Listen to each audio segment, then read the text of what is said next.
And then slowly he began to appreciate that cherishing others is not so much about sitting there smiling and saying nice things, because when he did that, the kids started misbehaving.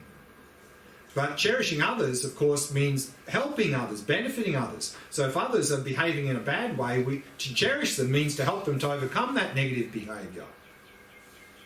Otherwise, it's not going to work. And this is something we've probably all experienced many times in our life, that we try to help someone and then they take advantage of us. And then we often wrongly think, oh, this cherishing others, this compassion doesn't work because I'm suffering. People are trampling over the top of me. And then often what people do then is they just stop doing that because they feel like I'm just having suffering. So actually what I need to do is just go back and be selfish because then I can protect myself. That's a disaster. Cherishing others or compassion for others is always works. What's not working here is a lack of wisdom. So when we cherish others, of course, included in that is wisdom, which means if we're trying to help someone else and they're trying to take advantage of us, the compassionate thing to do is not allow that to happen. Because if you let them take advantage of you, that's the opposite of compassion. Because in some ways you're encouraging them to behave badly.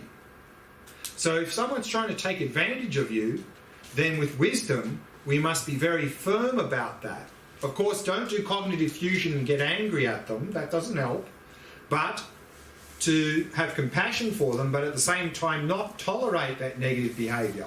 And tell them, I will not tolerate that behaviour. That's not appropriate. That's how to cherish others, always with wisdom.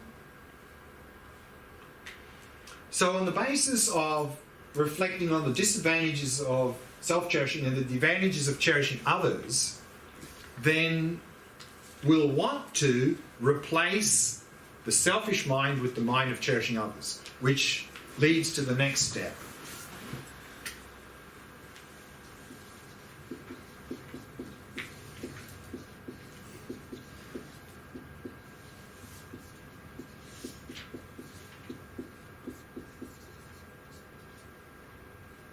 Exchanging self with others. So what this means then is whenever we notice the selfish attitude, then we are to exchange or replace that with an attitude of cherishing others. But here, of course, we need to be very practical. Because now for us at our level, it would be very difficult to do anything for anyone else with a completely unselfish motivation. Because I think most of us would at least expect them to say thank you.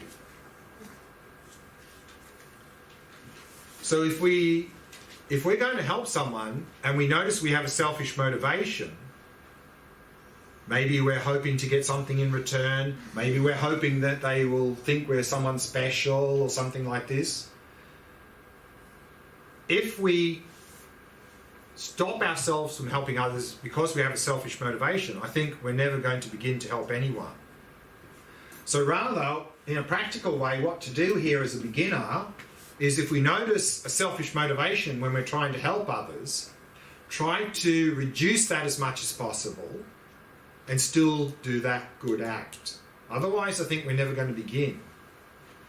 And then over time, of course,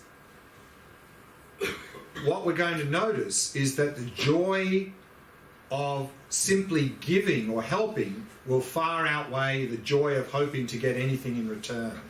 So over time, then, we can really reduce our selfishness in a practical way. And this is sort of the advice that sometimes Dalai Lama gives when he gives, like, particularly a public talk where most of the people in the audience, of course, are not Buddhist. And he understands that we tend to be quite selfish in the modern world. And then he talks about trying to be unselfish, but then he says sometimes, okay, if you have to be selfish, at least be selfish in a smart way. Now we're selfish in a dumb way.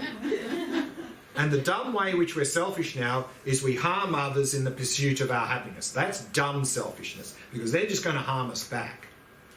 Smart selfishness is saying that my happiness is a little bit dependent on the people around me, so if I help the people around me, they're more likely to help me. That's smart selfishness.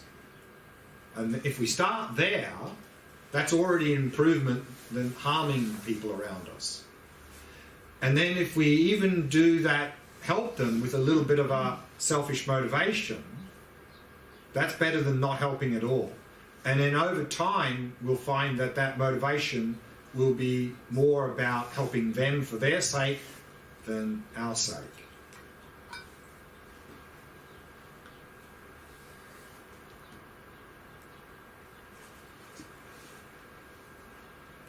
And then the last point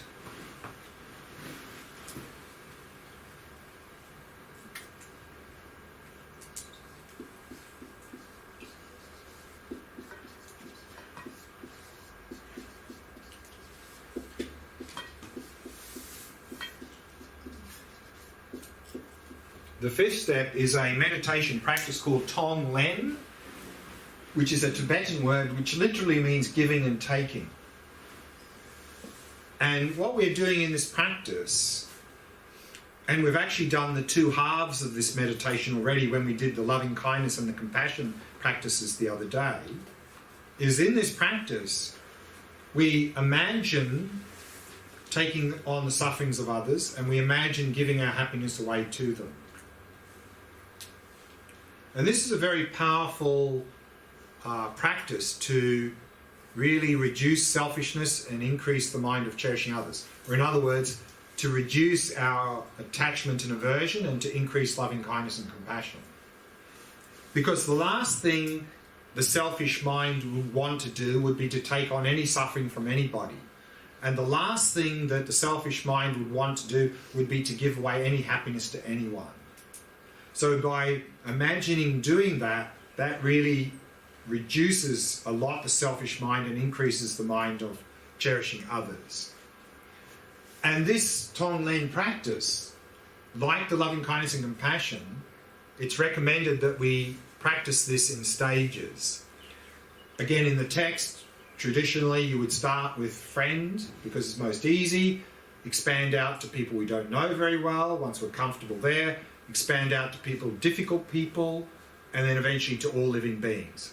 But again, like loving kindness and compassion, I think in our modern world, we probably need to add one more step at the beginning, and that is use that Tomlin practice toward ourselves to cultivate loving kindness and compassion towards ourselves first, and then expand out to others. So that's what we're going to be doing tomorrow in this session. We're going to have a look at this Tomlin practice a little bit more, and we'll be practicing it, and then talk a little bit more about that as well, and a few other related points. So that's the equalizing and exchanging self with others. So that's the second technique that was taught in how to help cultivate this bodhicitta. So any questions on that? I see a lot of things like I met a lot that people want to please others for their sake, but it's not for their, it's for them sake to Sure. be happy. Sure. And when they don't succeed, they get frustrated. Yeah. So what's causing the frustration is the selfish mind. It's to come to help others from the selfish mind. Sorry? It's like behavior to help others from the selfish mind. Right, so but at least that's smart selfishness. Now often we harm others who get in our way. So that's, at least that's one step better. But they punish themselves. They hate themselves for that. Ah, but see, that's where we are being extreme. Because this selfish attitude is very strong. And as I said before, for us to do a completely unselfish act now, I'd say is almost impossible. almost impossible. So to think that we can is completely unrealistic because we have such a strong tendency for selfishness. So rather than punish ourselves, beating ourselves up, if we're about to help someone and we notice that it's strong selfishness, then really try to reduce that as much as possible. The pleasing? No, the reducing the selfishness, and try to really have an attitude of just doing it for the sake of the other person as much as we can and still help them. Of course, there'll probably be still some selfishness there, but that's where we start. And just acknowledge, okay, I have strong selfishness, but at least now I'm helping this person instead of before I was harming them because I didn't like them or they got in my way or something. At least now I'm helping. Okay, there's a bit of selfishness there, but that's a step in the right direction. And then next time, trying to reduce that more. Each time a little bit more. This is going to take time. And if we really demand that to do things completely unselfish, it's going to be difficult to help anyone. And then if we help someone with a selfish mind and we beat ourselves up, that's not helpful. That's not helpful, is it? No, of course not. Yeah. So again, it's just... It's like they care about others, but don't care about themselves. But that's also selfishness, negative selfishness. That's what I'm saying. Yeah. That's also selfishness. And that's selfishness with cognitive fusion, Yes. thinking we're bad and we need to suffer. But that's still selfishness. Yes, I know. Yeah. So it's obsessive self-focus. So again, the two things to do here is avoid cognitive fusion. Don't identify with any of our habits, because we are not our habits. We have habits. We're not our emotions, we have emotions. We're not our thoughts, we are not our personality. These are all things which we have. They're not us. If we identify with them, we will suffer. We'll beat ourselves up. It's compassion to ourselves. Exactly. Compassion to yourself. Exactly. That's where we start. So if we have compassion to ourselves, then we can expand our targets. Yeah. I didn't really understand completely the fourth step, the exchanging self for others. Yeah. The fourth step of exchanging self with others, of course, is on the basis of 2 and 3. Because if we don't see the disadvantages of being selfish and the advantages of helping others, we're not going to do step 4. So once we've really understood this well, then we'll want to exchange our selfish motivation with the motivation of cherishing others, helping others. And so step 4 then is, in daily life, whenever we notice a selfish motivation, when we're about to do something, then we stop and we try to shift that as much as possible. We try to replace that with the attitude of just wanting to help them, not hoping to get something out of it, as much as we can, and just keep doing that.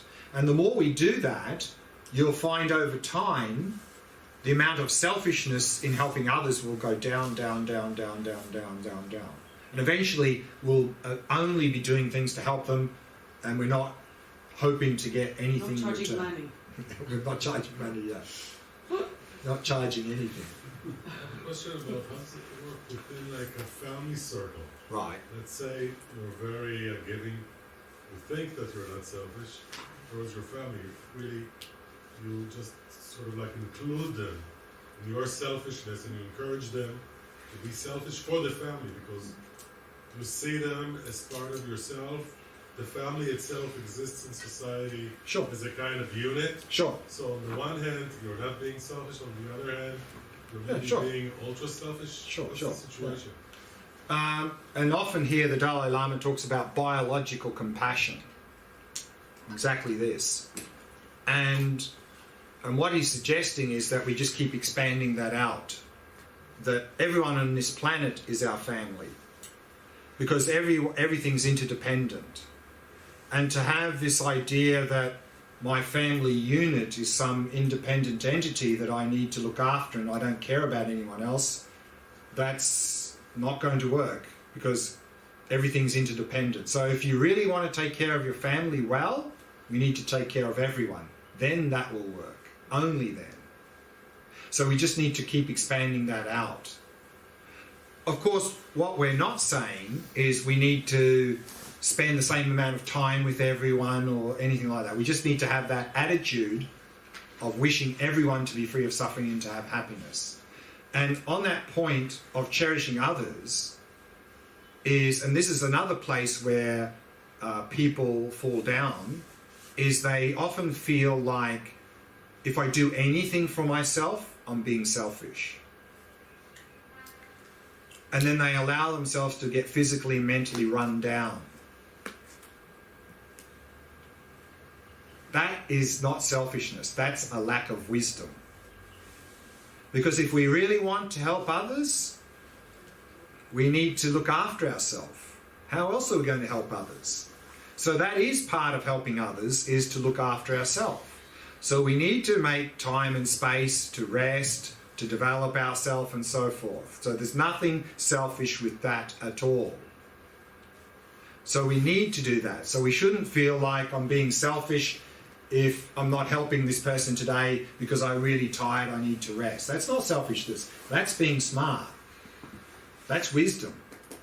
That is helping others. Because then, once we've rested, we really can help others much more effectively. So we really need to keep that in mind. And that's often where people who tend to be very unselfish really fall down often. Is they feel like any time I do anything for myself, I'm just being selfish. That's not a good way of looking at it, not a good way of thinking. About four. Mm-hmm. So from the other point of view, if I don't expect anyone to thank me for my doing, I'm not supposed to thank anybody that is doing something for me. It's No. And if someone thanks you, I mean, sometimes actually when people get thanked, they go, oh, no. That's not a good thing to do either.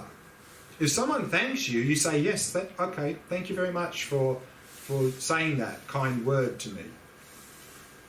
So it's just the expectation is the cherishing.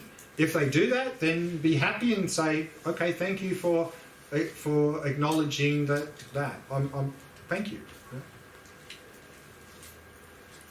So the two methods that you talked about are methods for developing the aspiration for bodhicitta, right? Well, it's developing bodhicitta in terms of the aspiring.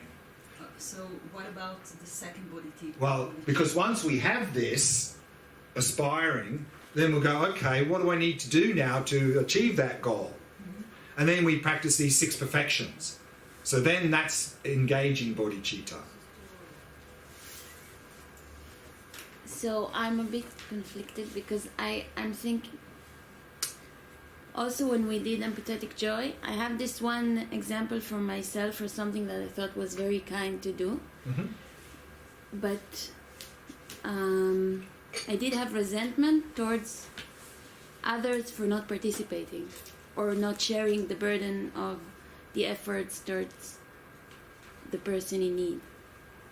So I feel like it's not holistic, or it's not a whole generosity. Sure. I mean, it'd be great if everyone else is trying to do good things if we're doing it. Fantastic. But to expect that, I think that's unrealistic. You know, people have their own issues, you know. So rather than resenting, which is actually cognitive fusion, because they're bad people, and I resent that you didn't help, rather don't do the cognitive fusion. If they didn't help, try to encourage them to help next time.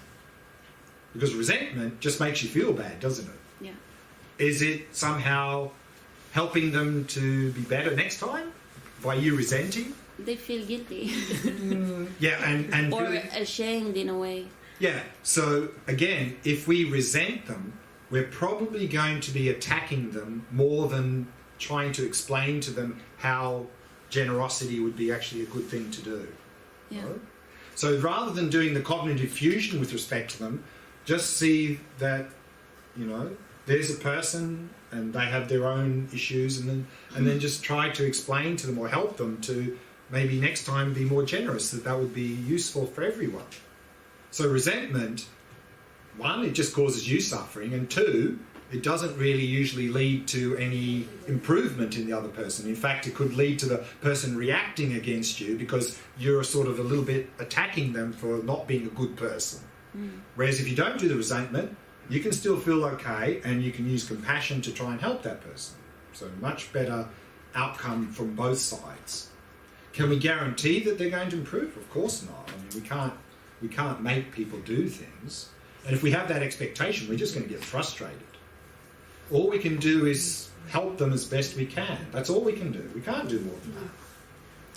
But all these things, when I think about it in family context or in relationship, like close couple relationship, it gets much more blurry. Like Blurry? the things you're saying. Blurry? Why blurry? Why is it blurry? Because the relationship There's is so closer? many elements to the... It's so much more complicated. Yeah, okay, maybe not blurry, but maybe in a more complex relationship there are more things to take into account. Sure. But the principles are the same. To implement these principles in a more complex relationship may be more challenging, of course. But then we just, again, use our wisdom and compassion and we try to do the best we can. And maybe we make mistakes. Okay, I mean, we've done our best, that's all we can do. And then we just learn from that mistake. Next time we go, okay, that didn't work, let's try this instead. I mean, we can't do more than that. If we demand, before we do something, to know, is this the right thing to do? We'll never do anything. Because we're never going to be 100% sure that this is actually the best thing to do. We'll be paralysed. We'll just go... And then sometimes doing nothing is worse than doing something. So, therefore, help in using that motivation. And if we make a mistake, learn from that. We can't do more than that. Okay. Time's up. My voice has gone a bit too, so let's break there. 3:45 the yoga again, and we'll come back at 5, and we'll continue this resting in awareness. And I want to add a little bit to the practice as well. Let's take a break.